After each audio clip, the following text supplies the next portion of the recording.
eficácia duvidosa, tá? Na verdade, preste bem atenção, Geuta foi uma estratégia marqueteira que a indústria nacional... o idoso fala muito, isso mesmo. A palavra Geuta vem do alemão Geutare, que significa gorjeta. O que acontece? Lá nos anos 50, nos anos 70, isso, pagava a gorjeta para estimular a venda. Lá nos anos 50, 60, 70, principalmente nos anos 70, foi a febre, foi o ápice. A indústria farmacêutica nacional, tá, não fazia propaganda diretamente aos prescritores. O que ela fazia? Ela bonificava, ela dava gorjeta para os proprietários de farmácia desaguar seus produtos, ou seja, as pessoas vinham procurando o produto A, ele indicava o produto B por ter ali o mesmo ativo. Tá? E aí, na época, a legislação era totalmente omissa com relação a esse tipo de coisa, tá? Aquilo que eu chamo de vácuo jurídico. Era ilegal naquela época? Não tinha uma lei que proibia isso. Só é ilegal aquilo que contraria uma lei. Não era regulamentado, a lei era omissa. A coisa estava no vácuo jurídico. Tá? Né? Por exemplo, se aparecesse um extraterrestre aqui agora, você falasse assim, tem que prender esse extraterrestre. Você não saberia o que fazer. Um exemplo. Por quê? Nunca aconteceu, nunca foi discutido. Existe um vácuo jurídico. Né? Então, eles trabalhavam fazendo o quê? Essas promoções, dando essas gorjetas. Daí Geuta, de Geutare, que é gorjeta em alemão. Então, eles davam essa gorjeta para as empresas, e as empresas davam isso, repassavam isso para os balconistas estimularem a venda desses produtos. Foi assim que surgiu essa coisa aí de Geuta, tá? Nós sabemos que isso tem comprometimentos éticos, né? Isso gera aí comprometimentos éticos, pode entrar aí na famosa empurroterapia, temos que tomar muito cuidado com isso, nós não podemos ser coniventes com esse tipo de coisa, tá? Mas isso veio justamente desse conceito aí, tá? E o medicamento similar tem essa característica jurídica, né? Ele não dá essa prova científica da sua biodisponibilidade. Tá? Agora, quando ele faz isso, ele se torna o quê? Um similar intercambiável. Tá bom? A tendência é todos os medicamentos no Brasil darem prova científica da sua biodisponibilidade. Todos. Aí acabaria com essa ideia, né, de produtos não intercambiáveis. Tá bom? Avançando. A Lei 3.820, né, e ela é aplicada, o artigo 24, para multar a farmácia quando não tem farmacêutico, é o artigo 24 da Lei 3.820, que é onde gera aí os grandes problemas com os proprietários de farmácia e o Conselho de Farmácia, tá? Somente o artigo 24 que respalda essa atividade, tá? Essa ação. Essa norma aqui, eu queria mostrar essa aqui, ó.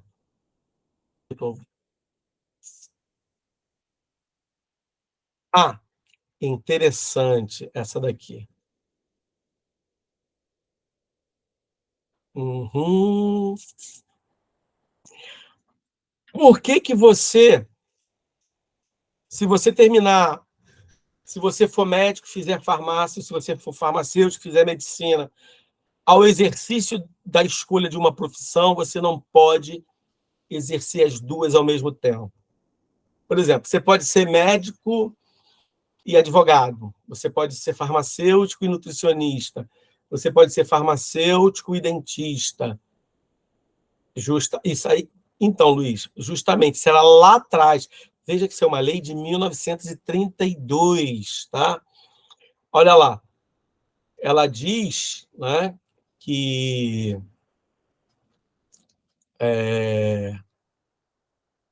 ela veda, né, o exercício da medicina e da farmácia ao mesmo tempo, tá? Não pode haver o exercício concomitante da medicina e da farmácia ao mesmo tempo, porque lá naquela época havia conflito de interesse, tá? Olha, eu não sei, fazendo à luz do direito moderno, do nível de industrialização que nós estamos, eu não sei se esse conflito de interesse, eu não sei como é que ficaria, tá? Mas naquela época, realmente você geraria um monopólio, né? Por isso que há até hoje essa restrição, tá? Outra coisa, isso aqui é muito importante. Aqui, ó. Artigo 16. É vetado, a linha H, exercer simultaneamente a profissão de médico e farmacêutico. Então, por isso, você pode formar-se em outras coisas e exercer concomitantemente com a farmácia, mas a medicina e a farmácia não pode. A linha H, conflito de interesse, lá, artigo 16, de 1932. Eu queria trazer aqui para vocês essa discussão aqui muito legal. Vou trazer um fato, uma discussão aqui legal.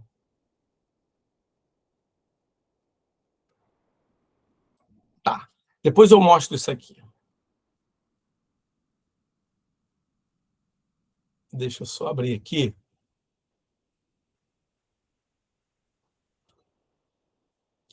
Aqui. Pronto. Deixa eu fazer uma pergunta a vocês, para ver se vocês vão... Isso é muito comum, tá? Essa discussão. Uma questão jurídica, tá? Vamos supor, você está lá na sua farmácia, lá trabalhando, tranquilinho, seu plantão lá, normal. Aí chega um médico, ou uma médica, um profissional médico, pega o... a notificação de receita B, tá? O B1 lá, os benzodiazepínicos, e coloca o próprio nome, tá? Fala, Thaís. Eu ia esperar você terminar, mas eu cliquei sem querer.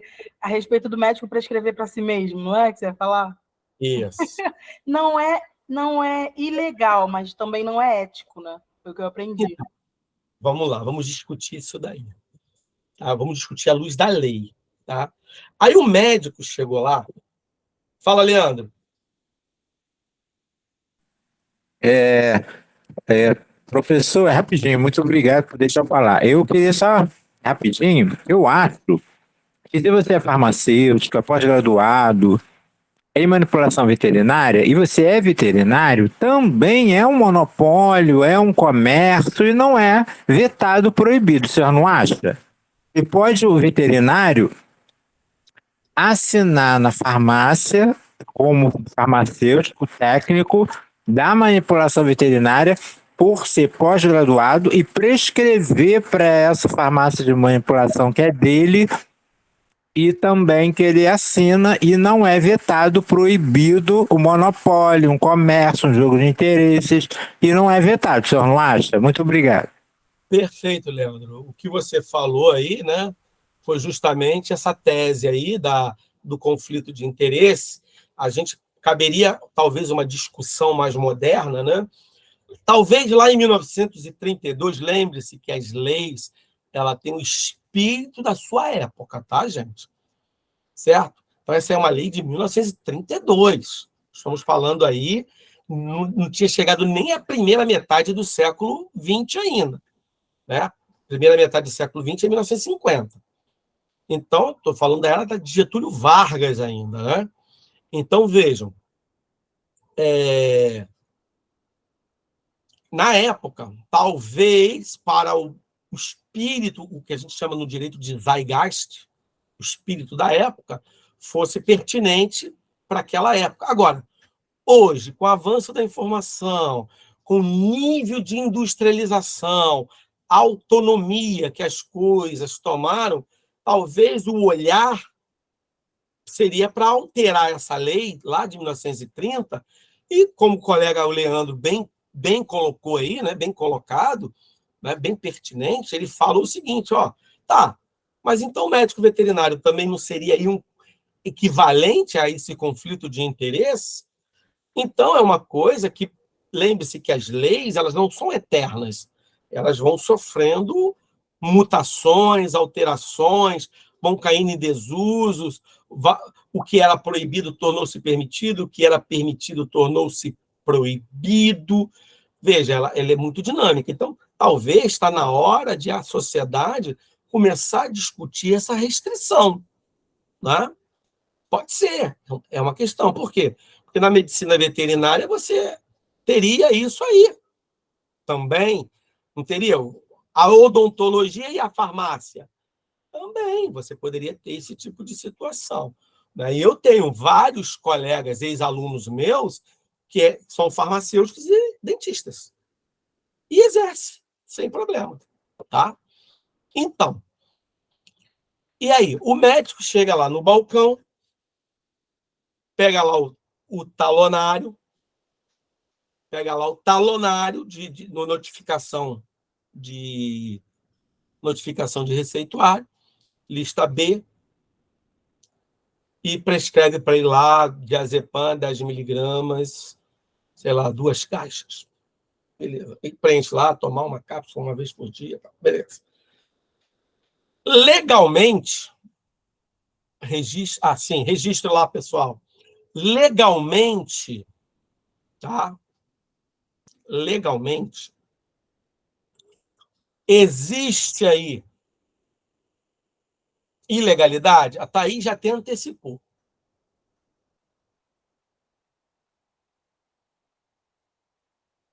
E é isso. Então, a gente poderia discutir até as questões éticas nesse aspecto aí. Mas olha só que interessante. Vamos olhar para o que diz a lei pertinente ao assunto. Quase ninguém nunca discutiu esse tema, tá? Mas eu fui pesquisando, analisando, pesquisando, eu encontrei esse parecer lá do Conselho Federal de Medicina e encontrei a lei pertinente ao tema. Olha o que diz o decreto 20.931 de 32, que é o mesmo que veda lá o médico de ser farmacêutico e o farmacêutico de ser médico. Olha o que diz o artigo 21, aqui, ó. Ao profissional que prescrever ou administrar entorpecente para a alimentação da toxicomania será cassada pelo diretor-geral do Departamento Nacional de Saúde Pública no Distrito Federal, nos estados, pelo respectivo diretor dos serviços sanitários. A faculdade de receitar esse medicamento pelo prazo de 1 a 5 anos, devendo ser o fato comunicado à autoridade policial para a instauração do competente inquérito do processo criminal. Olha o que ele está dizendo. Você teria, sim, uma vedação legal para o médico prescrever para si medicamento controlado. Só que, olha só, você teria que provar que ele está prescrevendo para alimentar o quê? Seu vício, a sua dependência química. O que é alimentação da toxicomania? Toxicomania, na leitura antiga, na leitura moderna, entende-se o quê?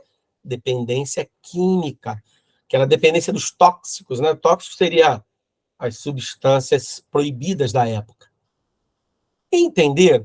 Então, se você tiver elemento elementos de prova que ele está prescrevendo para si, para alimentar a sua dependência química, é proibido, inclusive sob pena do órgão equivalente atual caçar a licença dele durante 5 anos, tá? De 1 a 5 anos, que é o que está no artigo 21. Agora, pergunto a você, como é que você vai provar isso? Diz aí. Como? Aí tu vai entrar nesse vespeiro? Não pode. Luiz, não tem como negar a venda. Não pode. Eu já vi colegas farmacêuticos, não, eu não vou vender, isso é anti-. Não pode negar a venda. Caso, ao menos, se você tiver uma prova que ele está alimentando a dependência química. Como é que você vai provar isso? Cabe o ônus da prova a quem acusa. Então, é muito complicado provar isso. Isso é muito comum com um profissional médico, os anestesistas. Né? Já foi feita uma pesquisa, eu estava lendo um artigo, esqueci o nome do artigo, um artigo antigo, que falava dessa problemática da dependência química dos profissionais médicos anestesistas. Né? Esse problema.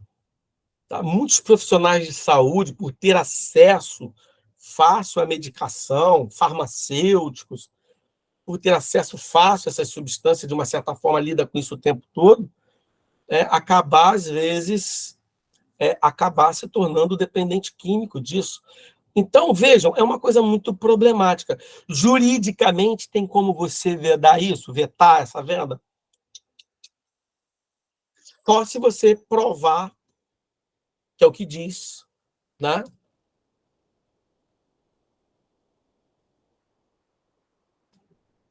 Sim, verdade. A lei do ato médico permite tudo, tá? Então, gente, tomem cuidado para não entrar nessa seara, nessa briga louca, maluca, ingloriosa, que não traz nenhum crescimento, nem para você, nem para ninguém, só gera desgaste. Agora, se você tiver um elemento de prova que ele está fazendo isso para alimentar quadro toxicômano, ou seja, dependência química, aí é outra história. Mas aí tu tem que ter elemento de prova, né, gente? Se não tiver, não adianta entrar nessa seara. Não há ilegalidade. Não há ilegalidade, não pode falar nada. Outra coisa também, queridos, meus queridos colegas, amigos farmacêuticas, tomem cuidado com a forma de falar quando essas notificações de receituário ou receituário de controle especial, tá? Principalmente as notificações de receituário. Eu já vi uma colega ser processada e perder o dinheiro por uma médica veterinária porque ela falou que o receituário da médica era falso. Gente, pelo amor de Deus, só quem pode atestar se um documento é falso ou verdadeiro é um perito. Você é perito? Não, né? Então, o que você pode fazer no caso? Chega um receituário lá que está todo irregular. A sua mente pode até pensar, isso deve ser falso, tá tão irregular que isso aqui deve ser falso. Nunca fale isso. O que você pode falar? Olha, não posso aceitar, por quê? Não está atendendo à legislação. Gente, fala, Thaís. Então, Alex, tem acontecido frequentemente comigo aqui na Baixada, receber a notificação B, só que no lugar da sigla B está R. Então. E aí fica aquela pulga atrás da orelha. Será que foi erro na hora de fazer o talonário? Será que é só um erro na hora do profissional explicar para a pessoa que vai fazer o talonário? Entendeu? E aí a gente fica faço alguma coisa ou não faço alguma coisa? Nesse Então, o que caso, eu orientei para os balconistas? Não recebam na minha ausência, e quando eu mesma pego, eu explico para o paciente que ele precisa voltar na unidade e questionar o médico. isso aí, presta bem atenção. Presta bem atenção, porque isso é muito sério. Isso tem dado aí problemas de... que você não é... Na verdade, não é polícia, né? Justamente. Não é nem a polícia pode dizer o que é falso. Só quem pode dizer, tá? Nem a polícia pode. A polícia, quando apreende lá uma substância, é só o perito, tá? Só o perito, o profissional adequado para dizer se um documento é falso, só o perito pertinente a essa área temática. Não é nem qualquer perito, tá? Eles falavam assim, você não é nem polícia pode dizer isso, né? Tá? Mas existe isso. Isso é fato. Você, enquanto profissional, não pode dizer se aquilo é falso. Nunca use essa nomenclatura. O que você pode dizer? Olha, está em desacordo com a norma pertinente. Tem que voltar ao profissional prescritor para ele corrigir e te dar uma conforme a norma.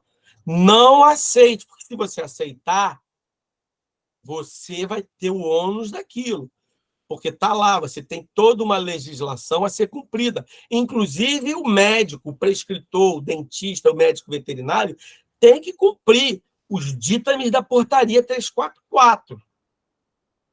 Tá?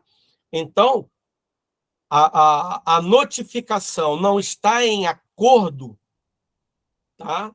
Por exemplo, medicamentos retinóicos, né, de uso sistêmico, Roacutan, isotretinoína, que tem que ter lá aquela grávidazinha com o símbolo lá,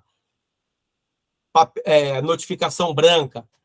Tem que estar tudo aquilo com notificação. Se não tiver, orienta, até mesmo porque não são medicamentos emergenciais, na maioria desses casos.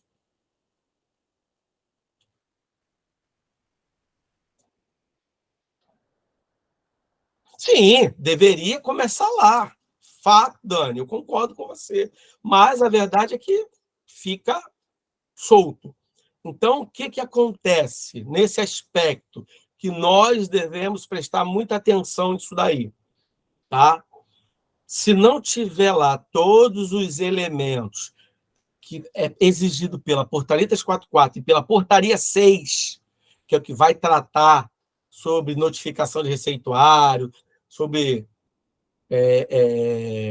receituário de controle especial, está lá na Portaria 6, o que tem que ter, quais são os elementos, cores, tudo isso. Se não atender, o que você pode dizer? Olha, tem que voltar no prescritor porque não está atendendo plenamente a norma, eu não tenho como aceitar, porque a vigilância sanitária não aceita se ele não estiver atendendo. Nunca diga que é falso, que parece ser...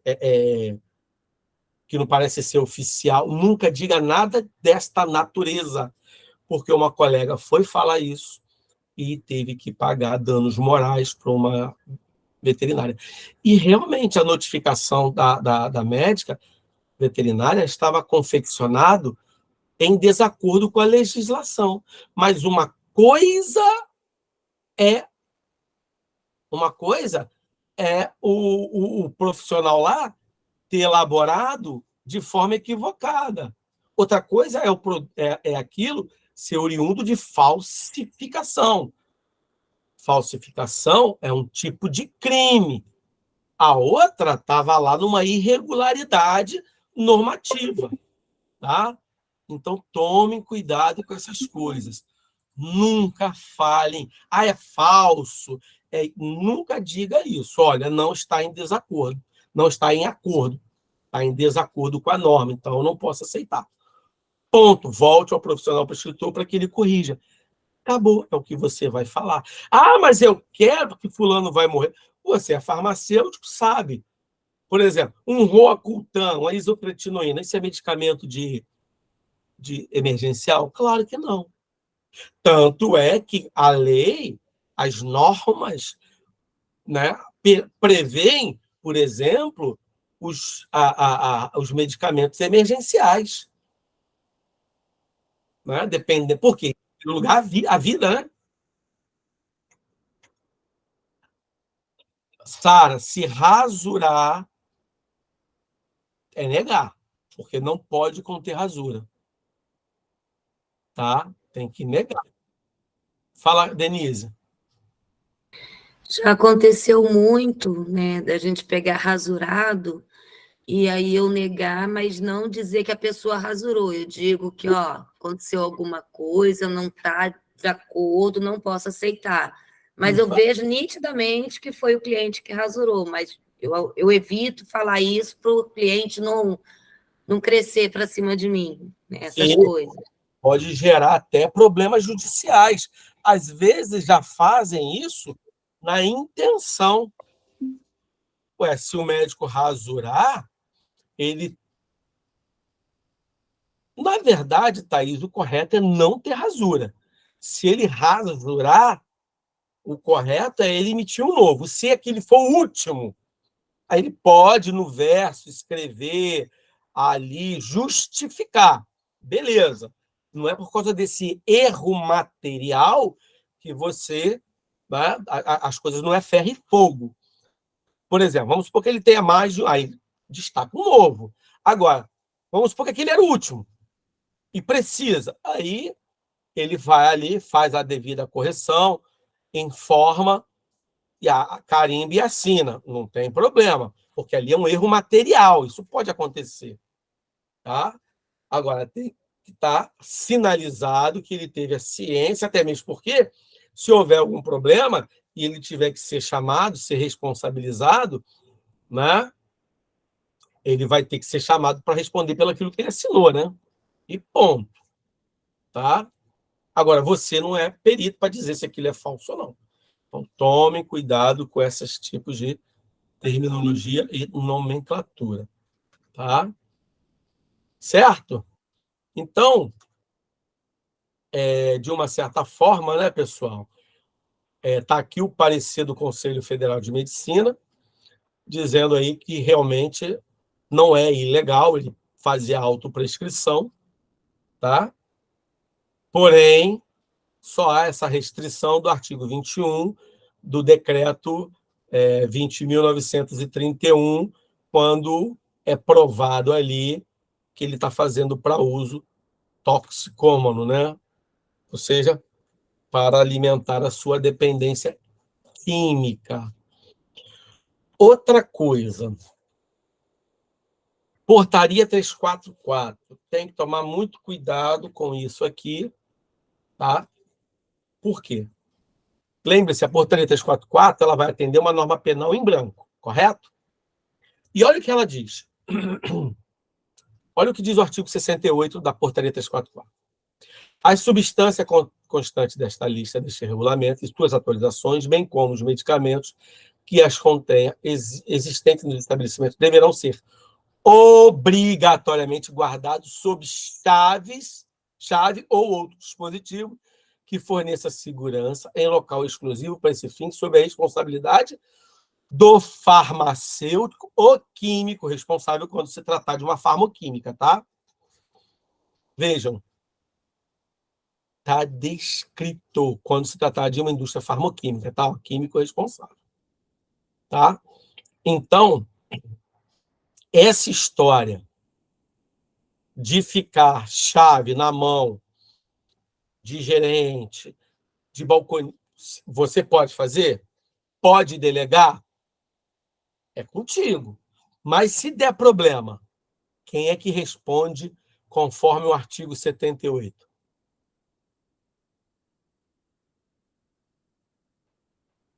Quem é que vai responder? Farmacêutico. Ah, mas era o meu patrão, eu ia contra... Mas você tem aí uma norma, tá, que regulamenta, que tem uma vinculação ao Código Penal, e tu deixa na mão do cara. Se o cara fizer besteira, tu vai responder pela besteira que fez. Porque a norma é bem clara. Por isso que você tem que saber da lei, para evocar o que é certo. para poder argumentar. Perfeito. Tá? Outra coisa. Olha aqui por que muitas das vezes acaba não se tendo muito acionamento na justiça por exercício ilegal da profissão de farmacêutico. Olha o que diz o artigo 282. Exercer, ainda que título gratuito, a profissão de médico, dentista ou farmacêutico, sem autorização legal, ou seja, presta atenção. Quando você se forma na faculdade de farmácia, você se forma em farmacêutico? Legal, né? E aí, Thaís? Quando você se forma na faculdade de farmácia, você se forma em farmacêutico? Thaís, sim. Denise Cardim, sim. Mais alguém? Rose. Opa! Caisa acertou. Isso aí, Rose. Quando você se forma na universidade, isso aí.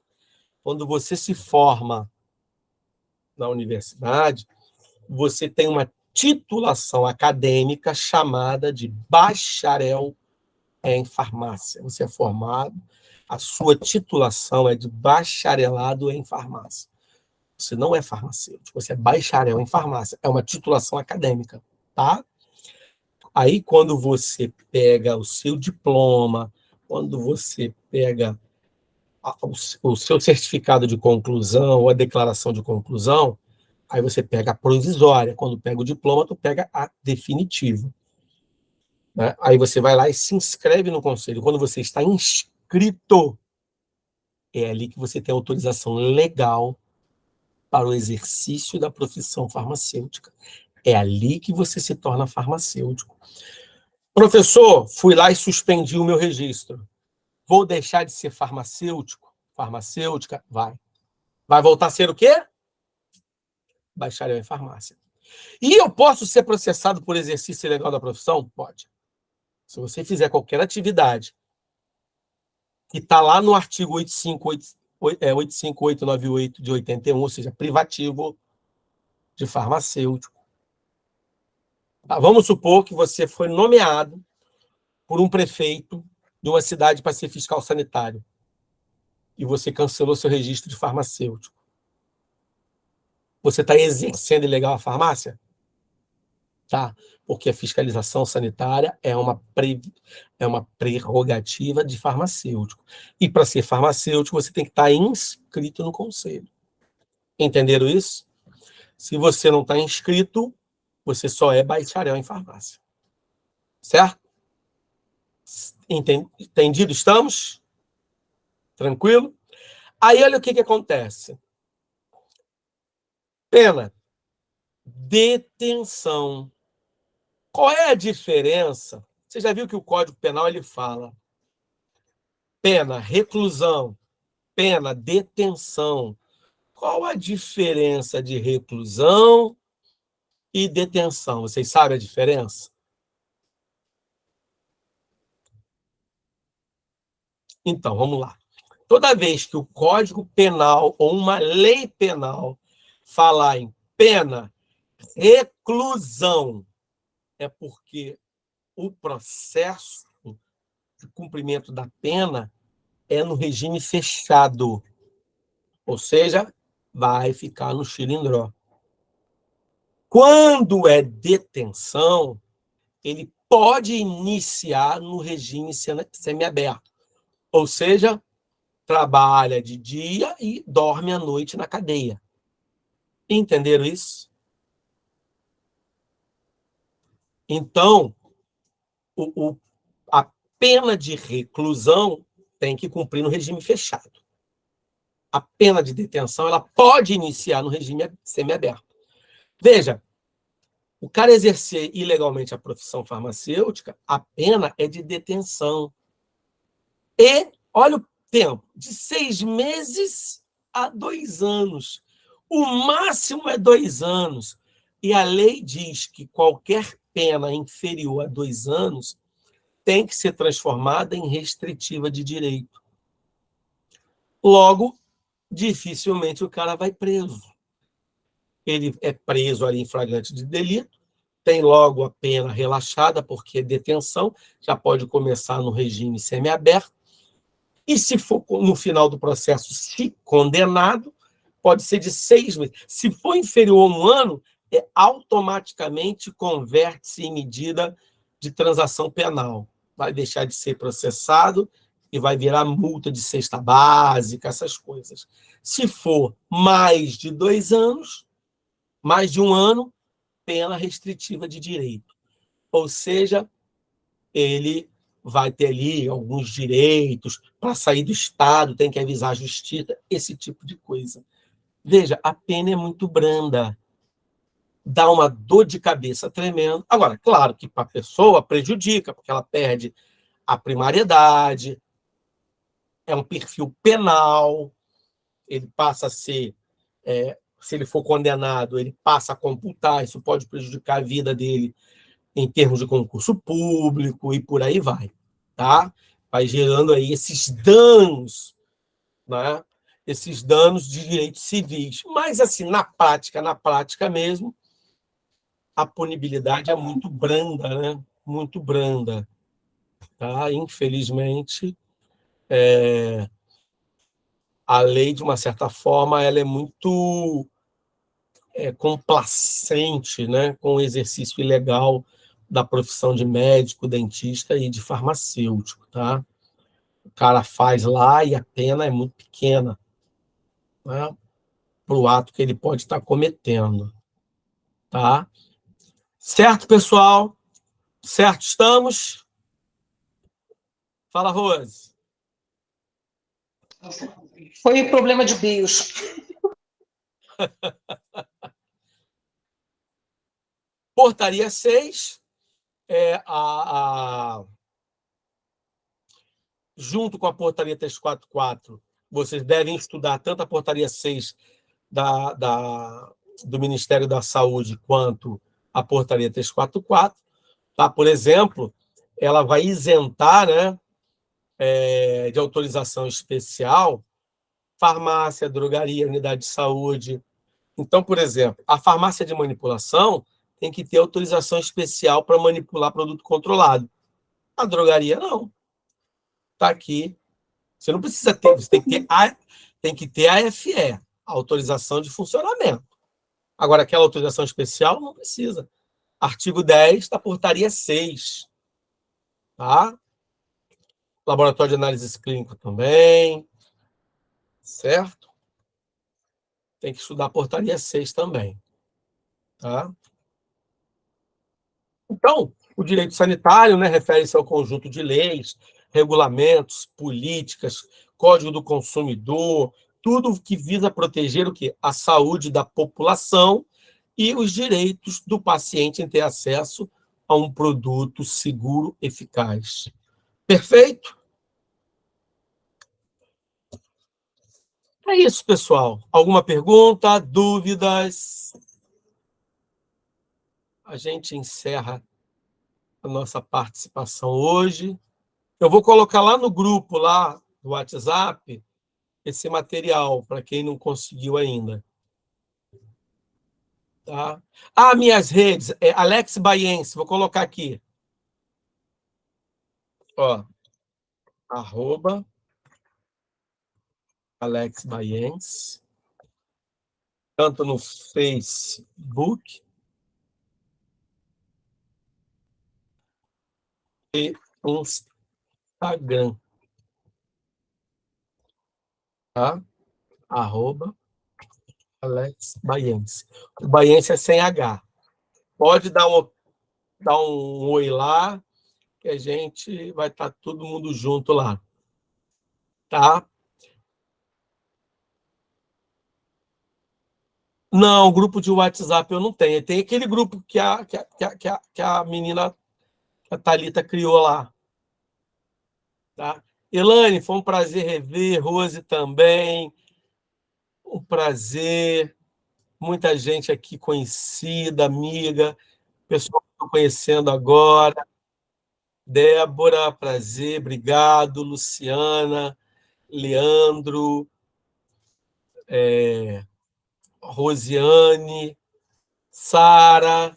Sim, eu sei, Sara. Manda um abraço para o Lúcio. A Sara e o Lúcio são atletas, corredores, maratonistas. Kaisa, prazer. Denise, foi um prazer conhecê-los. Tá? Pode qualquer coisa me contactar lá pelo MSM, que eu puder estar dando alguma orientação. Tá? Thaís, prazer conhecer, Thaís. Eu vou colocar aqui o meu celular. Quem precisar, falar no WhatsApp, aí, ó, 981-018727, tá bom? Quem precisar, tá? Pode contactar lá, que eu puder ajudar para a gente estar crescendo juntos, para juntos crescermos e construirmos uma profissão mais forte. Pessoal, beijo, fique com Deus. Magno, prazer, grande abraço. Tudo de bom, tá? Fique com Deus. Tchau. Um abraço, Rose. Tchau, tchau.